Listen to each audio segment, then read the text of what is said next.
ഇമാം Ahmad bin Hanbal. വലിയ വിജ്ഞാന സദസ്സുകൾ അദ്ദേഹം സംഘടിപ്പിക്കുമായിരുന്നു. എല്ലാ ദിവസവും അദ്ദേഹത്തിന് വിജ്ഞാന സദസ്സുണ്ടായിരുന്നു. ബഗ്ദാദിലെ മസ്ജിദിൽ, ബഗ്ദാദിലെ ജുമാ മസ്ജിദിലുള്ള അദ്ദേഹത്തിന്റെ വിജ്ഞാന സദസ്സിൽ എല്ലാ ദിവസവും 5000-ൽ പരം വരുന്ന ആളുകൾ പങ്കെടുത്തിരുന്നു എന്നാണ് പറയുന്നത്.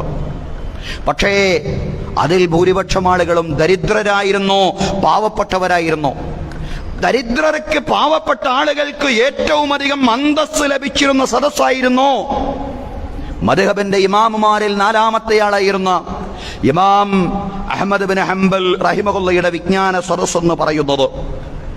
മർവസി റഹിമഹുല്ല പറയാണ്, പ്രസിദ്ധനായ പണ്ഡിതൻ മർവസി റഹിമഹുല്ല പറയാണ്, ലം അറൽ ഫഖീറ ഫീ മജ്ലിസിൻ അഅസ്സ മിൻഹു ഫീ മജ്ലിസി അഹ്മദ് കാന മാഇലൻ ഇലൈഹിം.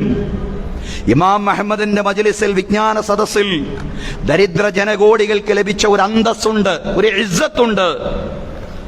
അത്തരം ഒരു ഇസ്സത്ത്, അന്തസ്സ് വേറൊരു സദസ്സിൽ നിന്നും അവർക്ക് ലഭിച്ചിട്ടുണ്ടാവില്ല.